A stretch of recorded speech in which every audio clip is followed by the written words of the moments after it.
what you're given, that's how we live it. Don't be mad at the system, it's simply how we've existed. I hear a lot of people talking like they politicians and choose to be an accountant because it's safe in the business. Not because they want to do it, just because they heard it pays. And who the fuck wants to be poor knowing that's how we've been raised? Society is getting heavy, I can feel the weight. The pressure of success is like 100 million pounds of shit. How you guys doing today? It's Anthony Gangi. Welcome to another episode of Chair Talk. Guys, we have a great story coming your way. I have a good friend of mine coming on by the name of Miguel Sancho. I'll have him introduce himself shortly. And he's going to share the story of a book that he wrote that's based on the real life experience of what he went through with his family when his son was diagnosed with an incurable immune deficiency disease, if I may. I mean, he'll be able to explain it more in detail. The reason why I feel that this episode is good for the channel is because even though we mostly talk about corrections, we do have people that work in corrections that do face these type of issues. So I thought what we could do is share a story of hope. And today, that's what I'm giving you. Today, I'm giving you a story of hope that in the end, I'm hoping that we can take something from. And of course, who do I have with me when it comes to sharing stories of hope? Connie Allen. Connie, what's going on? How you doing? I'm good. Hello, everybody. Connie Allen here. I am the founder and president of the Civilian Corrections Academy. I'm also the podcast host of The Fly Behind the Wall, and I'm the author of The Cage Will Set Cocoon. So this is actually one of those near and dear stories to me. I don't think I've ever shared that in the midst of the pandemic, my daughter was diagnosed with type 1 diabetes. And I mean, Tony is aware because, you know, I was like, I can't handle. So when I started reading the introduction, I was automatically just pulled into the story and couldn't imagine what a rare disease diagnosis would do to myself, my family. I mean, you talk about, well, Miguel talks about, you know, the financial impact, you know, the stress of it all and how we try to figure out how to cope. And I think that so many in corrections are going through situations where they're trying to cope. And so I really appreciate this book and just this discussion. I look forward to having it.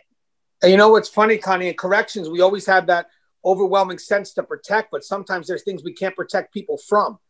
And I think especially when it hits the loved one, you know, that's when it really could take a toll because you wish that you could do more and you can't. And obviously part of Miguel's journey is discovering, you know, what to do when you're faced with a situation that you don't have the answer for. Now, the book is called More Than You Can Handle. The link will be in the description. Full title is More Than You Can Handle, A Rare Disease, A Family in Crisis, and the Cutting Edge Medicine That Cured the Incurable. Now, guys, the book gets released March 2nd. So right now it's Monday. So March 2nd, 2021. So again, that will be tomorrow for us, depending on when you guys see it. But let's introduce you to the author, Miguel Sancho. How you doing, Miguel? Hey, how's it going? Really, really excited to talk to you guys and really honored to share a little time with your audience. And Connie, I obviously I didn't know about what you just shared about your daughter, and my heart goes out to you. Type 1 diabetes can be a real toughie. And I hope you and your daughter are navigating these uncharted waters as best you can. And what you said is absolutely right. I mean, you know, you can read every parenting book in the world, but nobody ever teaches you how to watch your child suffer. And there's millions of parents who've had to deal with this on a variety of levels. We had a serious diagnosis, but of course, there are plenty of others who've had it much harder. In fact, the book is dedicated to those who've had it tougher. So, you know, I have a little bit to share about my experience, but, you know, I'm always reminded that I have a lot to be grateful for because we did ultimately have a happy outcome. And one of the things I was kind of thinking about, Anthony, when you were talking about, you know, your audience during the intro, is that a lot of us, no matter whether or not we're dealing with something like this, have to have a certain amount of, you know, control and predictability and order to one's life, right? Mm-hmm. And I would imagine that, you know, obviously corrections officers, it's their job to kind of maintain order and maintain a certain degree of control, because obviously when things get out of control in a correctional situation, it can be very dangerous and very harmful for a lot of people. When something like this happens, your whole life kind of goes out of control in certain regards. And part of the challenge and part of the struggle is trying to determine that fine line of, what is it that I can actually control? What can I do to help the situation or at least stabilize the situation? At what point do I need to let it go? At what point do you need to just say that you can't control everything? So that's one of the points that I try to hit in the book that I found particularly useful as we went through our journey. Yeah, I noticed that your book, from what I was able to see, is a journey. Now, it's a journey of obviously giving people an understanding of the disease, which I'm going to ask you shortly what exactly the disease is, but it's also a journey about how you handle the news. Obviously, people are going to handle the news differently. And what I love about it is that, from what I'm getting, is that you're putting this vulnerability on the table so people can learn from it. You know what I mean? You're spilling your guts out. So if there's people out there that are going through the same situation, you're bringing them in by saying, first, I can relate to what you're feeling. And then this is, what needs to be done. So you're building this relationship with the reader right away. But can we discuss what exactly is this disease? Yeah, certainly. So it's part of a very broad category of primary immune deficiencies, where basically one part of the immune system or other isn't working. Some of the gears are grinding.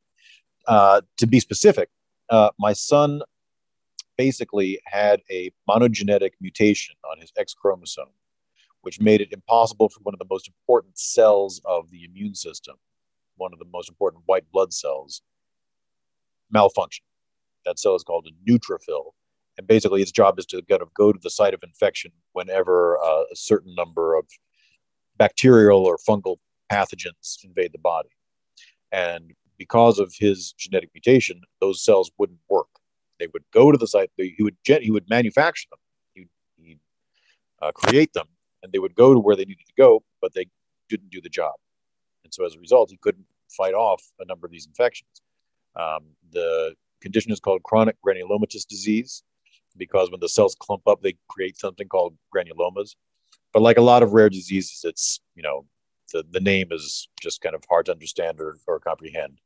But that's basically what happened. His immune system made it impossible for him to fight off a handful of very common bacterial and fungal infections. And as a result, patients with that diagnosis have a choice. You can either try to manage it and live with it, what lots of people do, with the understanding that you're constantly going to have to take medications, you're constantly going to have to restrict your movements to a certain degree.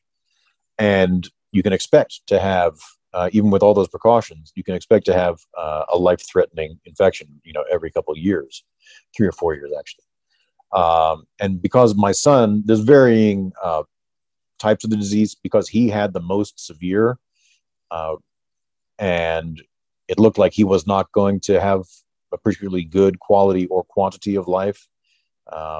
We ultimately decided that we were going to try the one known curative treatment, which is a bone marrow transplant, or also known as a hematopoietic stem cell transplant, which essentially is an immune system transplant. They get rid of your old malfunctioning immune system with chemotherapy, and they build up a new one from scratch using donor cells that in our case came from an unrelated umbilical cord cell donor. And it's a very fascinating process, and the book hopes to provide a good layman's explanation of what the science is behind that and how it's evolved over time, and the amazing things that the doctors and the nurses that we met are able to do. But another part of it is, as you were saying, coping with and the difficulties that people had, including myself, coping with these things when your life gets turned upside down by a devastating diagnosis. Now, Connie, just real quick from the medical side, were you familiar with this immune deficiency disease? So I wasn't. I mean, the first thing when I hear rare, I hear there's limited treatment options. There's not a lot of resources available, and the specialists are few and far between. So I just hear there's a lot to kind of juggle and navigate just to even figure out how to gain access to treatment. I mean, that's the first thing I thought when you said rare.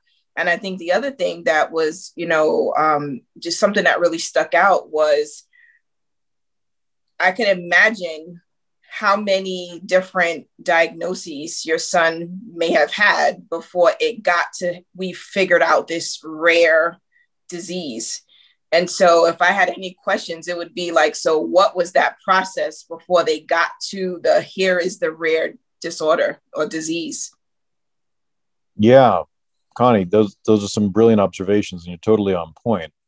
To answer your question, a lot of families who ultimately get these diagnoses have to embark on what's commonly known as a diagnostic odyssey, where you find yourself kind of in the medical mystery world for an extended period of time. In our case, it was about 3.5 months, where shortly after he was born, about 7 weeks after he was born, my son, Sebastian is his name, started getting all these mystery infections. He had a fever that lasted for 2 weeks that they thought might have been meningitis. He had a series of infections that required even small surgery to rectify. And there were all sorts of odd things going on with his blood count. They were considering everything from Legionnaire's disease to some other heart condition or a thyroid condition. Everything was on the table. And it's one thing to have your kid sick and in the hospital, not good to begin with. It's another thing to have a dozen different doctors kind of throwing up their hands and saying, let's keep testing for something, but, we don't know what this is. And ultimately, it was to the credit of my wife, Felicia Morton, who insisted that we see an immunologist, who insisted that there's something systemic going on here. It's not just a series of bad coincidences. And that's what ultimately led us to an immunologist who kind of functions kind of like a medical detective in a way, looking for clues, trying to, kind of see in the forest what's lurking behind exotic symptoms.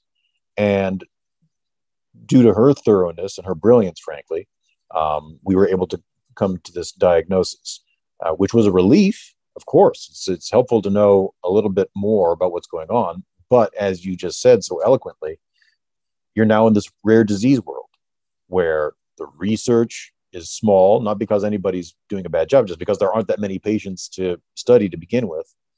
And there's not like a huge market demand for cures, right? With something like heart disease, for instance. And it's harder to find specialists and even harder to find treatments and ways forward. So we went, even after the diagnostic odyssey, then we were on the treatment odyssey, where we were going everywhere from the National Institutes of Health in Washington, or Bethesda, Maryland, I should say, to Seattle Children's Hospital in Seattle, all over the place, trying to figure out the best way forward. Now, when they told you the news, were they optimistic, or did they kind of lead in with the worst? It's great, Anthony.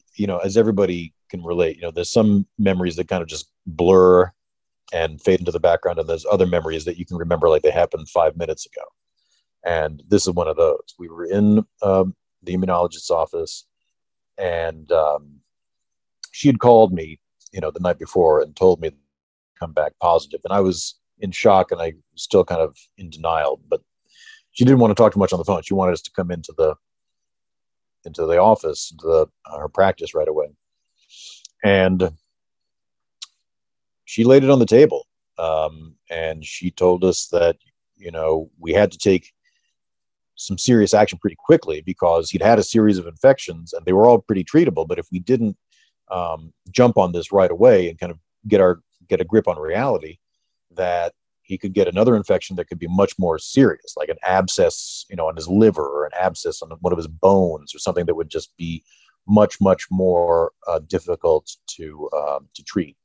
So it was kind of like, this is what we know. This is what we've got to do. Give yourself space to be in shock, but we can't be complacent for too long.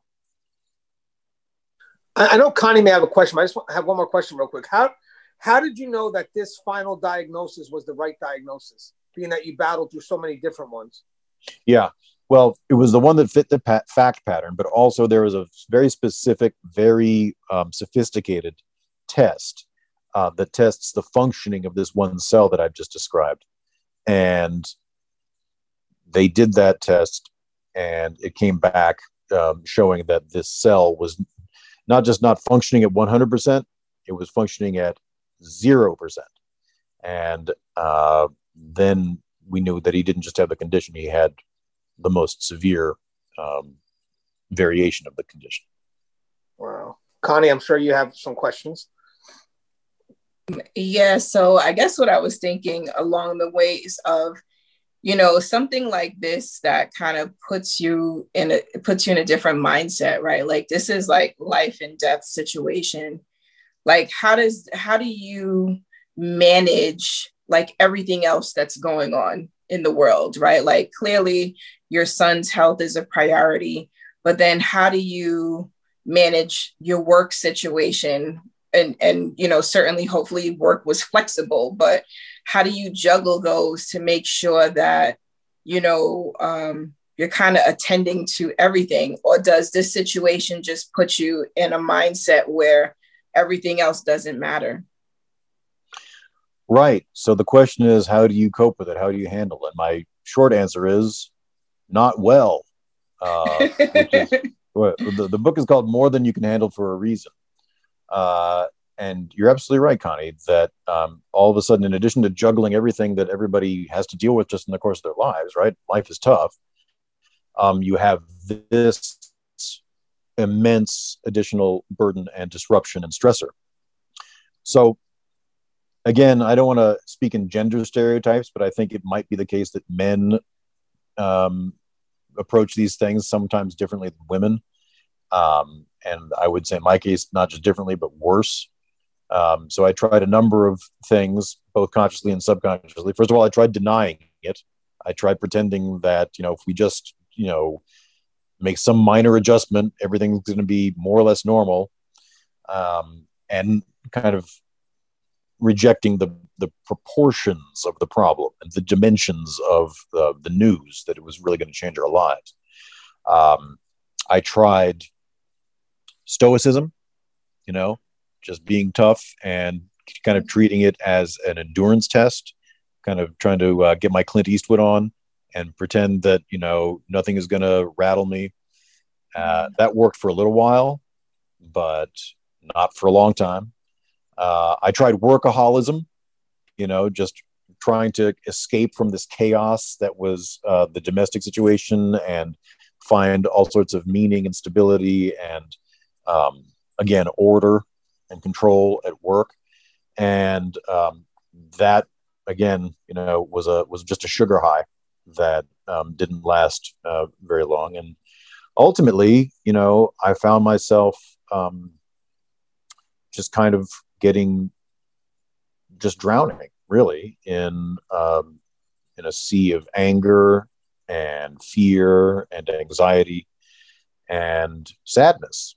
And there came a point where my wife made it very clear that I needed to, you know, do other things to get, you know, serious help on a number of levels if I was going to function and be who I needed to be for my family. And that kind of sent me on this whole kind of other journey of trying to figure out what works, because there's a million different things you can do, and different things work better for different people.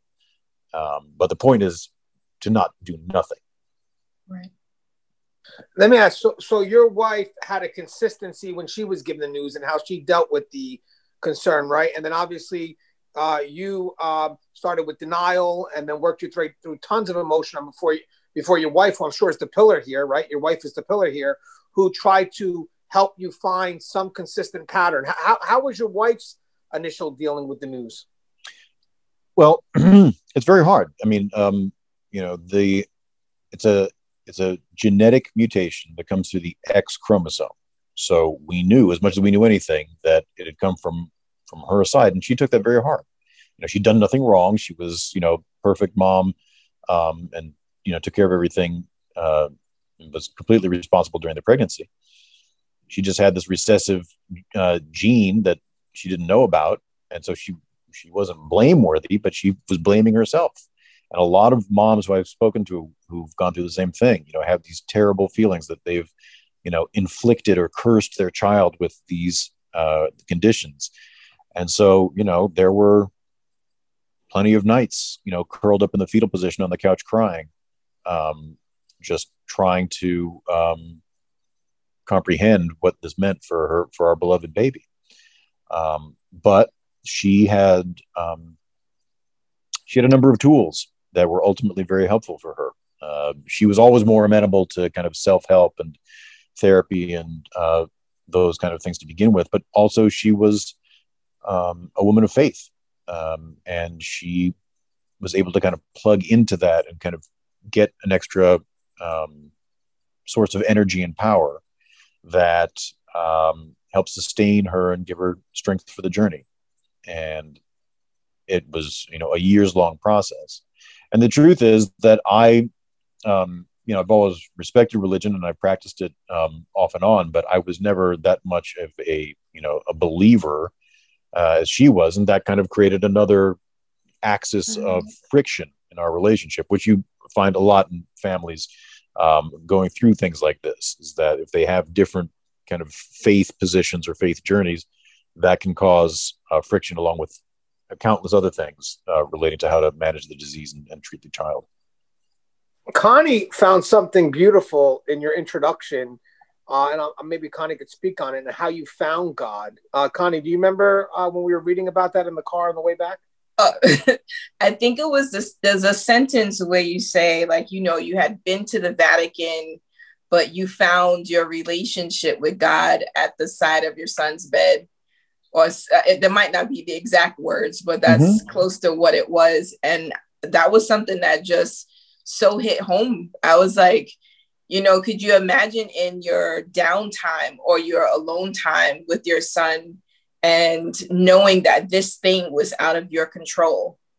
And so was it more of that's just the point where you were just more in prayer or meditation? Like what was that happening that time? Great question. And I would give it, there's two parts of the answer. The first part is I was profoundly moved and inspired by the immense kindness and compassion that was shown to us throughout the entire process, but especially in the pediatric bone marrow transplant unit at Duke University Hospital, where you have some of the most brilliant and professional, but also the most caring doctors and nurses and staff in the world. These are people who, dedicated their lives, not just to helping people, but to helping people in this very intense, very prolonged process where you really bond and you get emotionally attached to these patients. And, everybody will know what I'm saying when I say people are going to disappoint you throughout life, right? We all get disappointed by people. We all get disappointed in ourselves. So to be able to witness over a long period of time this kind of degree of intense super altruism that we were shown really just kind of elevated my spirit. It gave me a whole lot of optimism for the human race in general and what our purpose is. And the second thing was the science itself, by which I mean, we were, when we got, went into transplant, we're kind of standing at the peak of a mountain built by centuries of research and study and practice and experimentation. And so that's just, a very privileged, very humbling thing to experience to begin with. But then we were operating right at the edge of human knowledge, right? And when the transplant happens, they put those cells in and they think they know it's going to work, but they don't really know.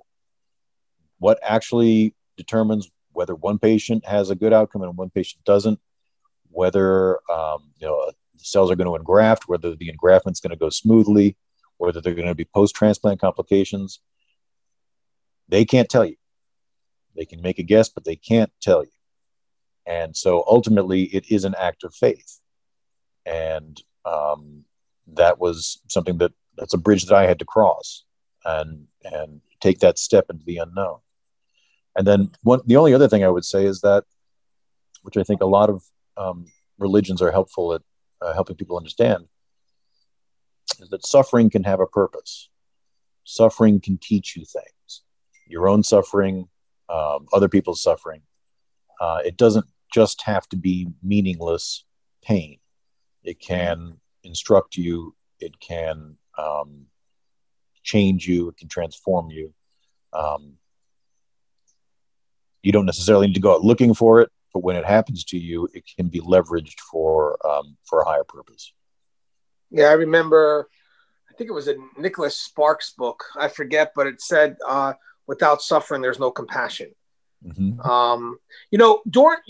When you think about the book that you wrote, obviously the book itself is altruistic because you're taking your vulnerabilities, and what you did was you wrote a story because you noticed that along the way, there were certain obstacles that you had to face, mm-hmm. That you were hoping that maybe by sharing your story, those that would read your book would, maybe not have to go through those obstacles or find ways around it. So what were some of the obstacles that you faced that you felt during the time, if later you were going to write something, which you wind up doing, was definitely noteworthy? I'd get angry. I mean, I was pissed off. My life wasn't supposed to work out this way. I was, my kids were not supposed to, be put in this situation. There's just an infuriating unfairness to it, right?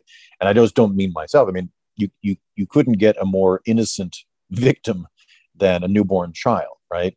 And they no child who's diagnosed with something like this has ever done anything wrong that would merit, that kind of punishment. So it's just infuriating. And, I was angry at the world. I was angry at everything. And that would express itself. I would, have bursts of temper. And if it wasn't, yelling, sometimes it was just me being a dick. Sometimes it was just me being, contemptuous or arrogant or dismissive or harsh in some gratuitous way that kind of maybe gave me the little ego boost, the little dopamine rush of feeling big and feeling tough, but is profoundly toxic. Of course, to everybody around you, every relationship that you're dependent on, but also to yourself, to your soul. So that's one of the things. And one of the reasons I would get angry is because when I wasn't angry, I was often really sad or really anxious. And, I wouldn't, there'd be days when I couldn't sleep, just staring at the ceiling, watching the walls cave in. One of my favorite hip hop tracks is "Mind Playing Tricks on Me" by the Ghetto Boys, and it's very easy. It's a brilliant, brilliant song, and it's I think a lot of people can relate. Under extreme stress, your mind can start playing tricks on you, and that's no fun for me, especially because I always thought that my brain was what I had going for me. Right? I'm not the most handsome guy in the world. I'm not like the most athletically talented or rich guy in the world.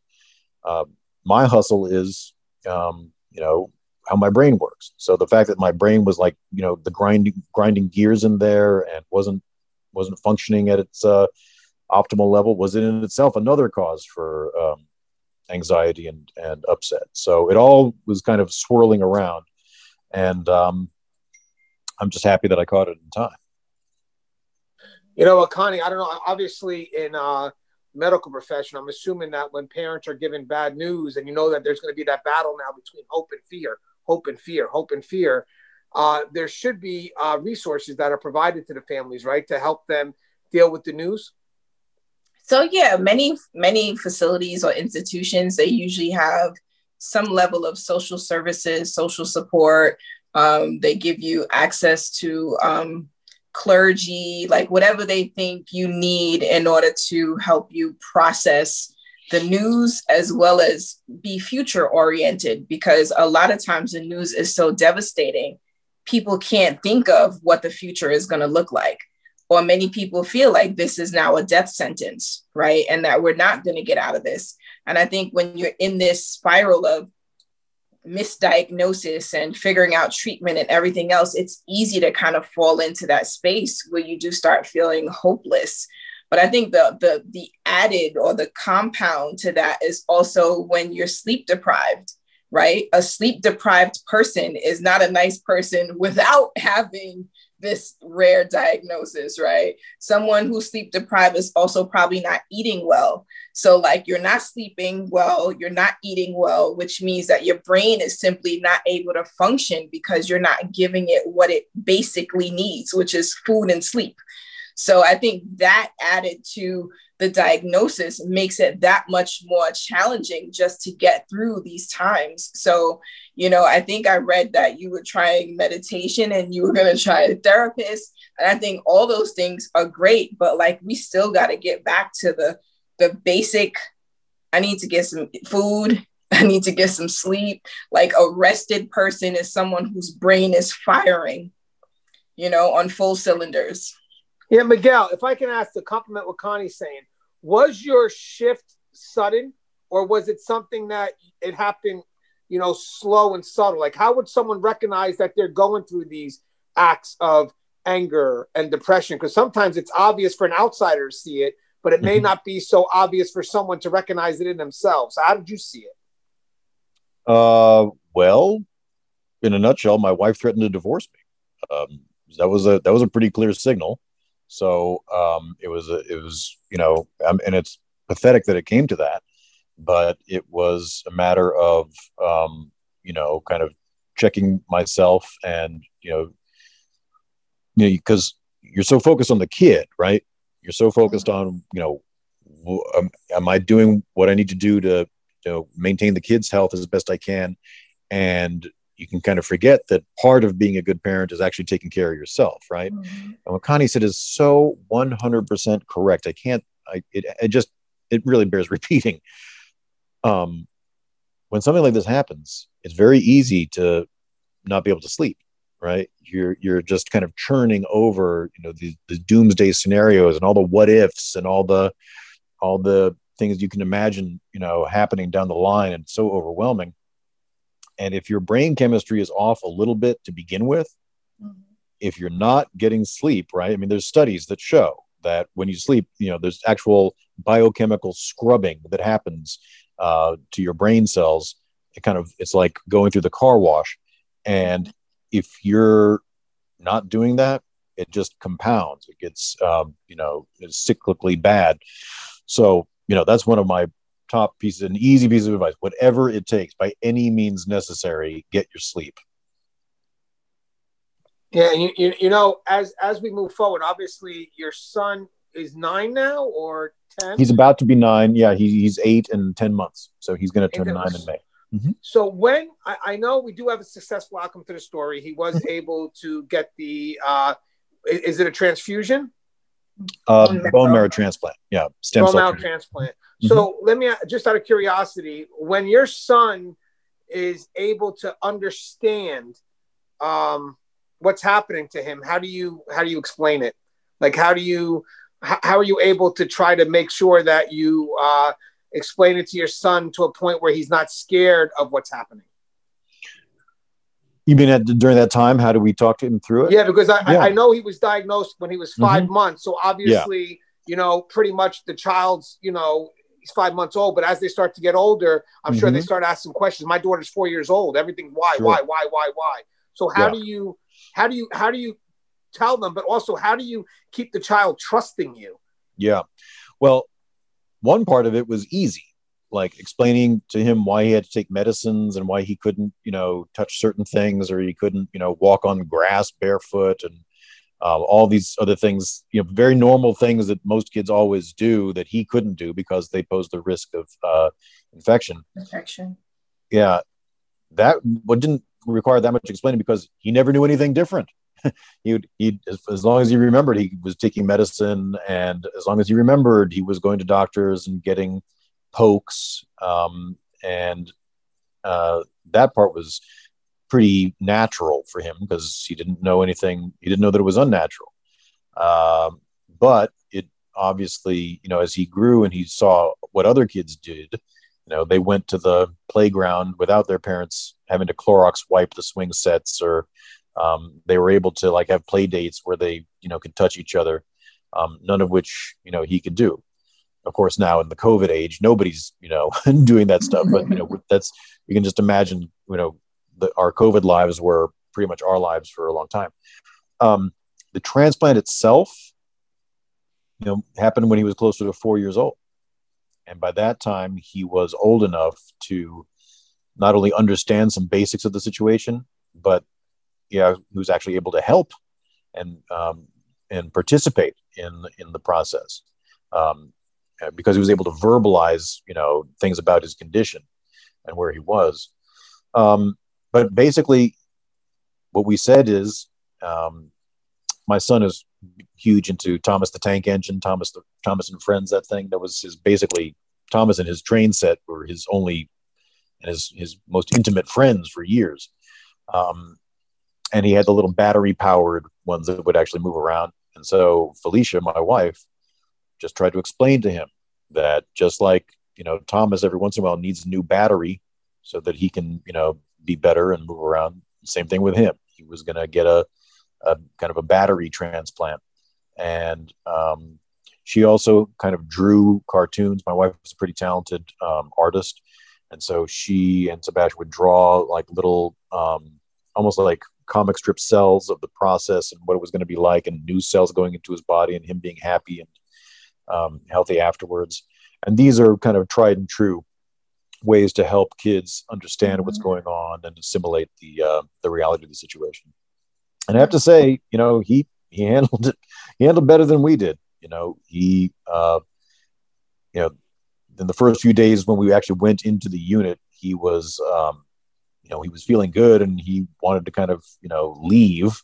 And he had to be explained to him that he wasn't going to leave for a long time. But when he acclimated to it, he made the best of it. In that, he had all sorts of attention. He had mommy to himself. He had daddy to himself. He was, able to have this very intense and intimate experience with the people who loved him most. Okay, Connie, I know you had something you wanted to say.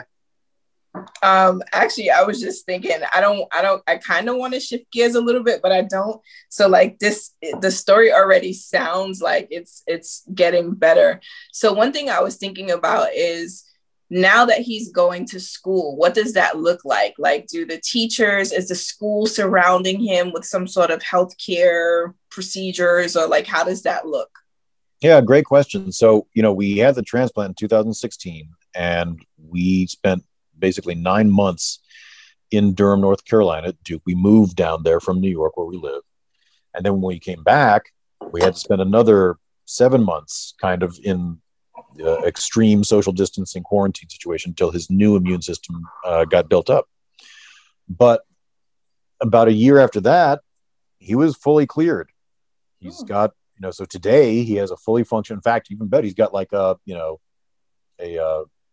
Cadillac custom bespoke luxury immune system that he's able to road test, out in the world. So that's a real blessing for us. And I really want to say this at the risk of repeating myself, so many other families, don't necessarily have this ideal an outcome. It's the kind of procedure where you can have complications for years going on. And so we're just so grateful that he's able to do little basic things. When we when we drop him off at school, he walks in with his little backpack, and we just sit in the car and appreciate, the fact that he's able to kind of toddle off and do his thing, because so many people sacrificed so much and worked so hard to make that happen. By which I mean, of course, the doctors and the nurses and all our friends who supported us, but also all the other patients that didn't make it, right? Everybody who's come before, everybody who didn't have that outcome, but whose experience, whose lives were able to be kind of studied and contribute to the research that have brought us to the point where diseases that were formerly death sentences now can be cured. And we're entering this whole new age where it's not a stretch, and it's not silly to think that all sorts of genetic conditions are going to be able to have curative treatments relatively soon. If I may, so when medical was able to tell you, okay, everything is good, is it hard to embrace the success? Or is there, because you've been through such a tough journey the whole way through, I mean, do you accept this success at face value, believe the doctor 100%, or is there still doubt in your mind because of the journey you went through? Yeah, I mean, it's a traumatizing process. The comparison is not perfect, but the comparison can be made to, this has been suggested to me, I didn't come up with this, to, soldiers coming back from war. You can be triggered pretty easily. And so there's a section of the book near the end where basically his transplant's a success. We think, we're ready for like a great Make-A-Wish trip and everything's all kind of tied up in a bow, but he has a bit of a setback, which in medical terms is like a relatively minor thing, but it sends me, completely down a whole new spiral of anxiety and fear that it's all going to be for naught, that we're going to be one of those families that made it through but then stumbled at the end. And so the answer is yes. It's hard to kind of accept that actually no, he is okay. You don't have to worry that much anymore. He is cured. There's still a possibility for post-transplant complications, right? You have to kind of treat it that way. But yes, it took some time for me to kind of accept the fact that that part of our journey's over. Go ahead, Connie. So I guess the other thing that comes to mind is that now that, we know that he's good and like life is getting back to something that looks like normal, like how do you get back, right? Like how do you make your way back or mend like the relationship with your wife and kind of just, like how do we come full circle? Yeah. Well, I got to say, we thought things were humming along great. We could just kind of put it all behind us. And then, COVID hit. So, after years of living in fear of infectious disease, our reward is, we get another year of it. And it's been having its own challenges, and, it's not easy on anybody. But to answer your question, you just got to do the work.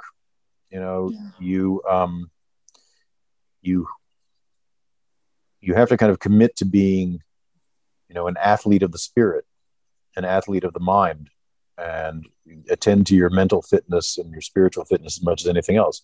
And I'm the first person to tell you, when I'm on my game and I'm, doing what I need to do, it works. But just, as soon as I stop doing that stuff, if I slack off, you can, there's a deterioration, and, it's just a matter of being mature enough and committed enough and disciplined enough to actually, do what you need to do.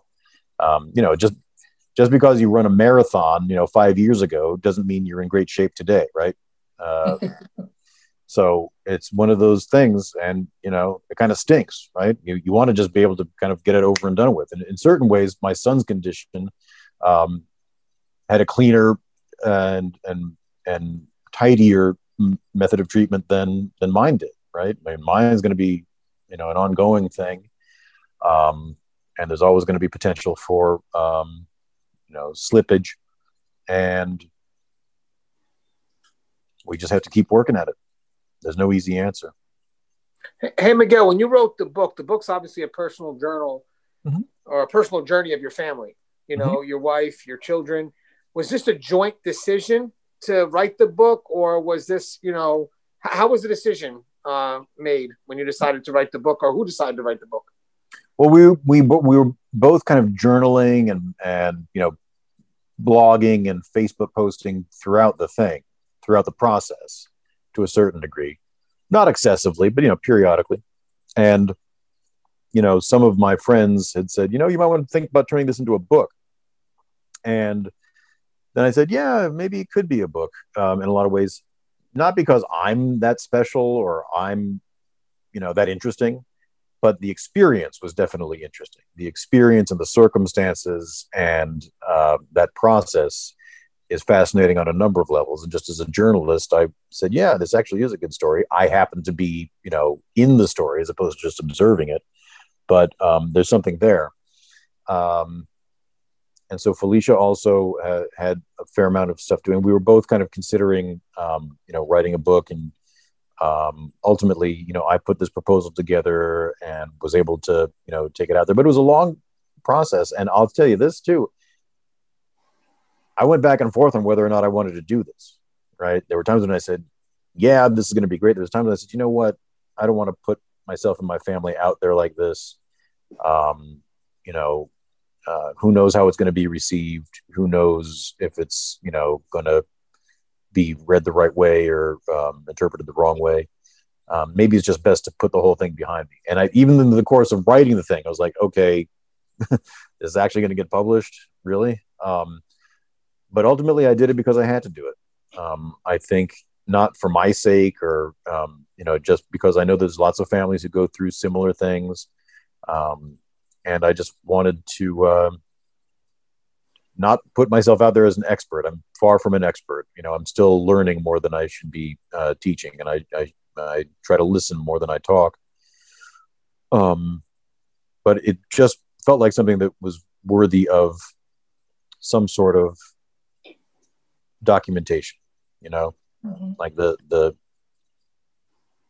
cave dwellers who wrote those, those cave paintings. They didn't necessarily think they were brilliant artists, but they thought that they had an experience that was worth documenting in some way. And that's a little bit of what motivated the book. You know what? You're very private, at least, so when we saw your book show up on Facebook, me and Connie shared it immediately because you're also a friend of ours. Mm-hmm. But we also were curious because we know very little about you. Because you're a very private person. And I knew for a fact that whatever it is that you wrote is going to have tremendous value because you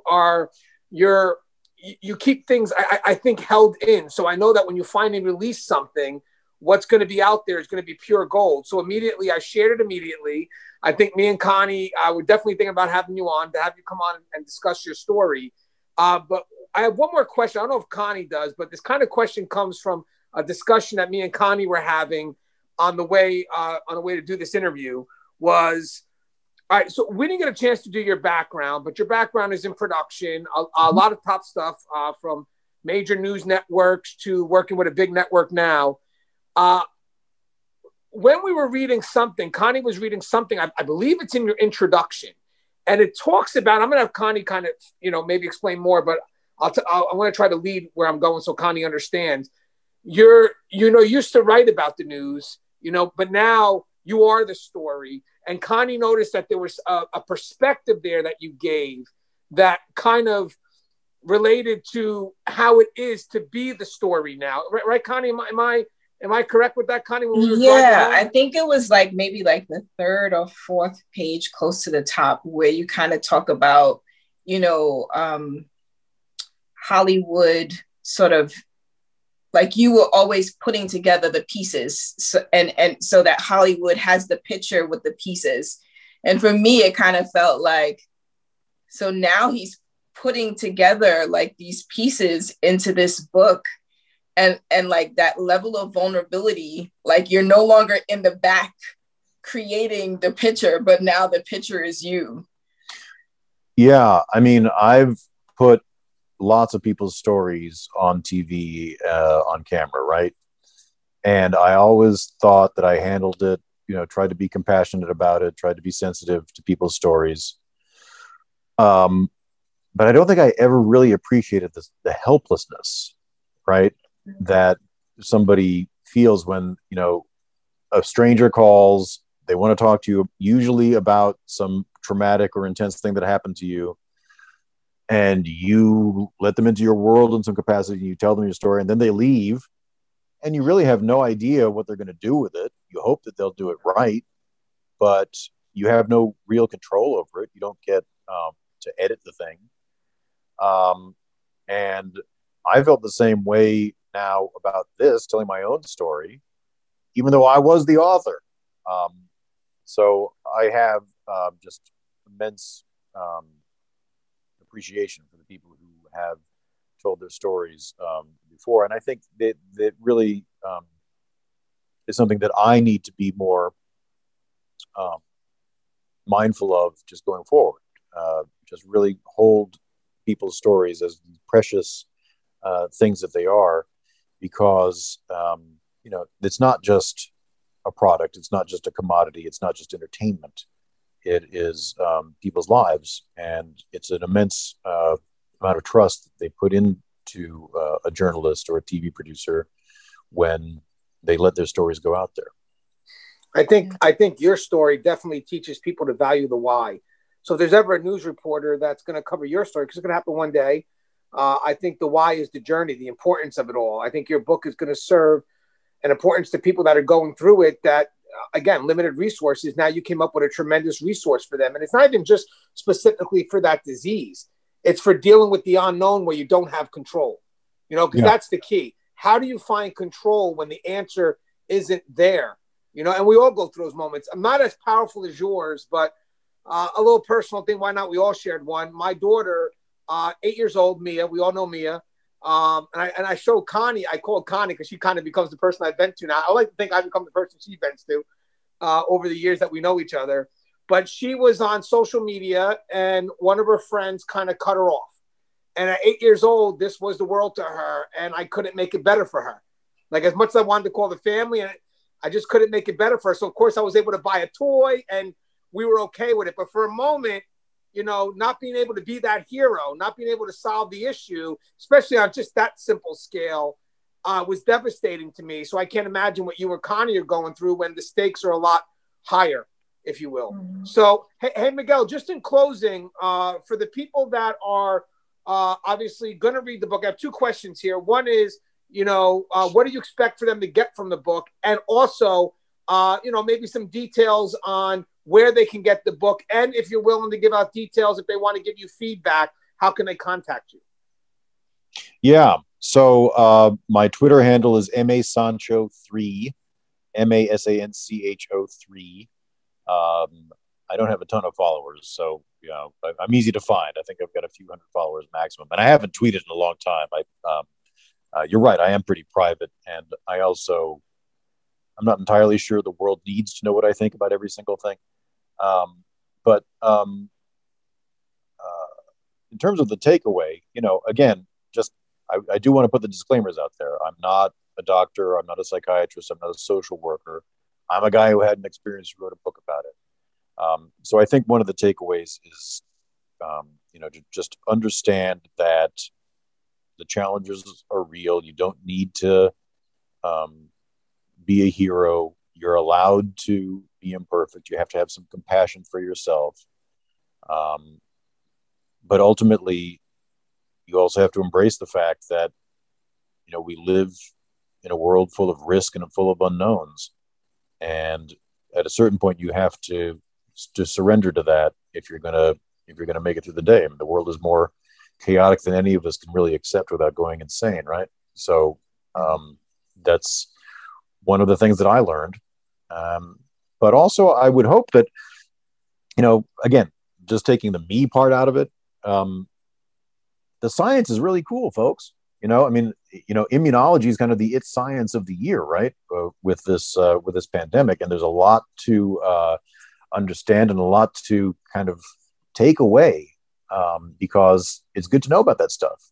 I recommend people read science books, just to learn, right? Your vast body of knowledge isn't going to grow by itself. And even though this book is not written by a scientist, it is, I think, a pretty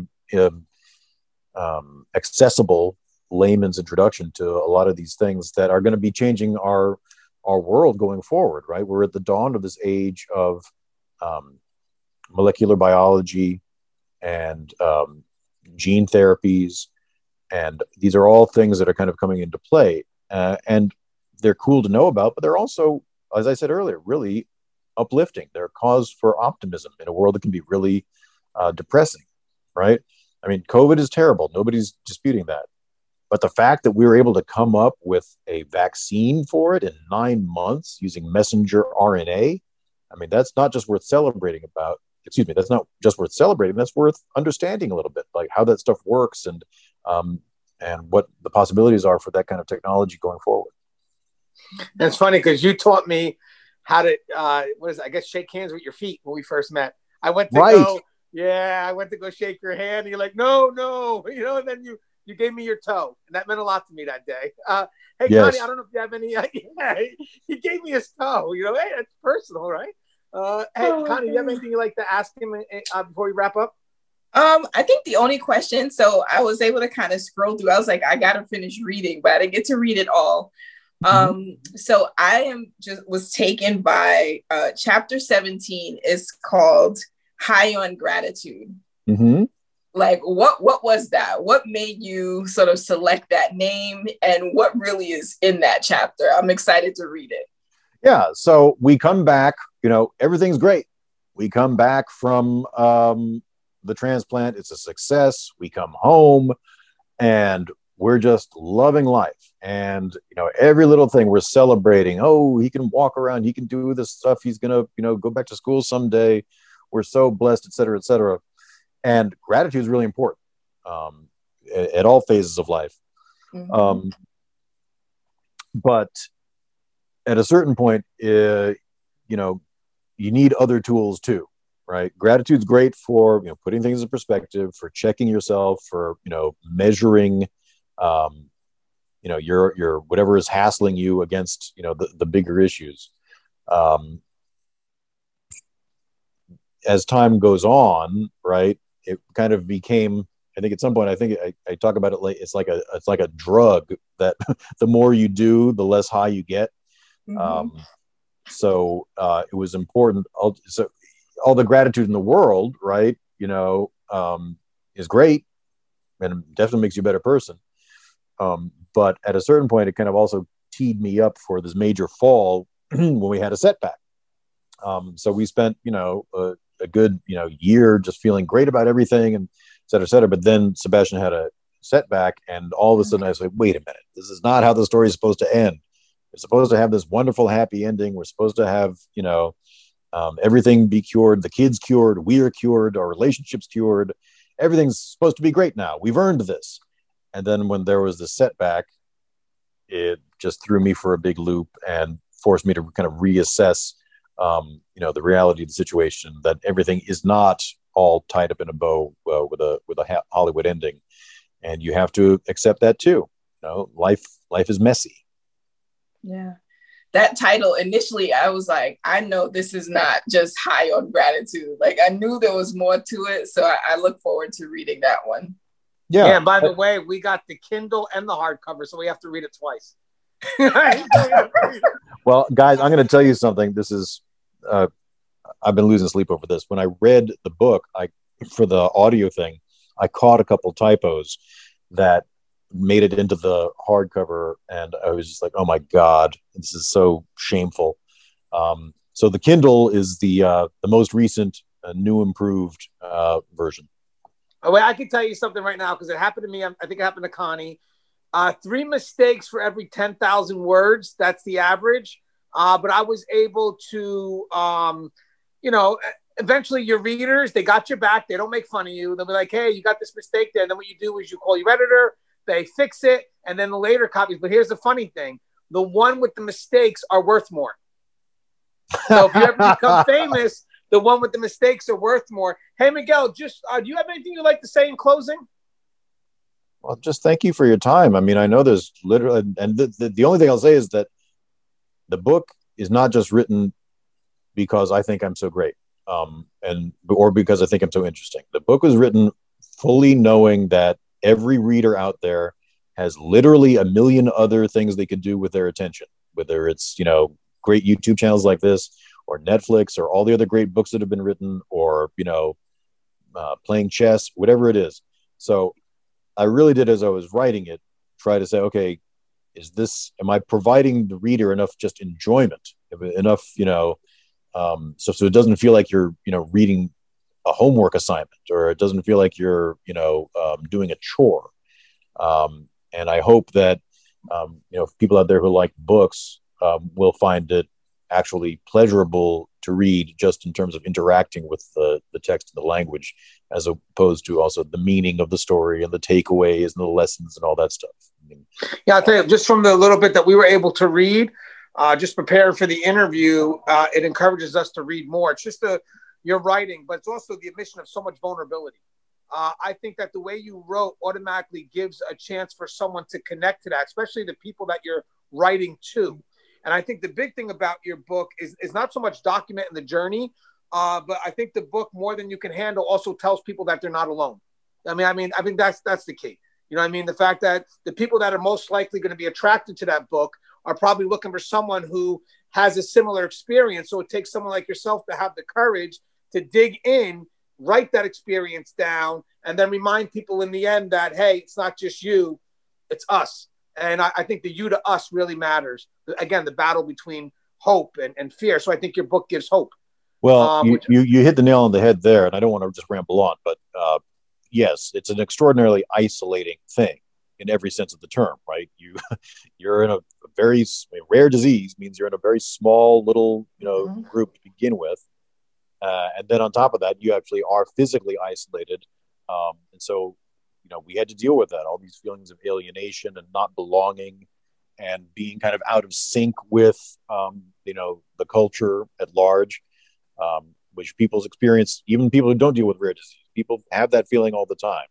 The I don't belong here feeling is very common, and the loneliness is very common. So to the degree that it's able to just even at a microscopic level kind of make people feel better, it gives people some sort of better understanding that they're not alone, or that other people deal with the stuff, that would be a great triumph for the book.